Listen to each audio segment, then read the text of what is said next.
ಗಂಡ ಆರಿಸಿ ಸೀರೆನ ಎಲ್ಲಾದ್ರೂ ಉಡೋ ಹೆಣ್ತೀರಿ ಇದಾರೇನ್ರಿ ಈಗ? ಅಯ್ಯೋ ಅವ್ರಿಗೇನು ಚಾಯ್ಸಾಗಿ ಗೊತ್ತಿಲ್ಲ, ಆರ್ಸೋಕ್ಕೆ ಬರೋಲ್ಲ.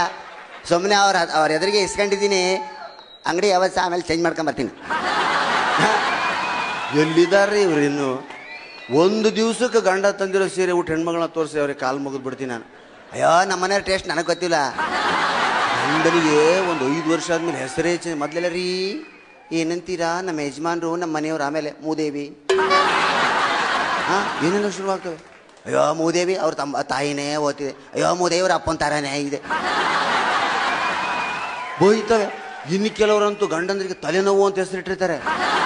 ಗಂಡ ಮನೆಯವ್ರ ಫೋನ್ ಬಂದರೆ ಸ್ವಲ್ಪ ತಲೆನೋವು ಇದೆ ಕಣೆ ಅಂತ.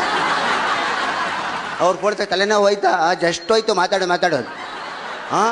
ಯಾವನೊಬ್ಬ ಗುಜ್ರಿ ಅವನು ಹೋಗ್ತೀನಿ ಅಂತ ಮನೆ ಮುಂದೆ, ಗುಜ್ರಿ ಹಳೆ ಸಾಮಾನು ಇದೇನಮ್ಮ, ಹಳೆ ಸಾಮಾನು. ಅಯ್ಯೋ ಈಗ ಬಂದಿಲ್ಲಪ್ಪ, ಈಗ ಅರ್ಧ ಗಂಟೆ ಮುಂಚೆ ಆಫೀಸ್ಗೆ ಹೋಯ್ತು ಇತ್ತು.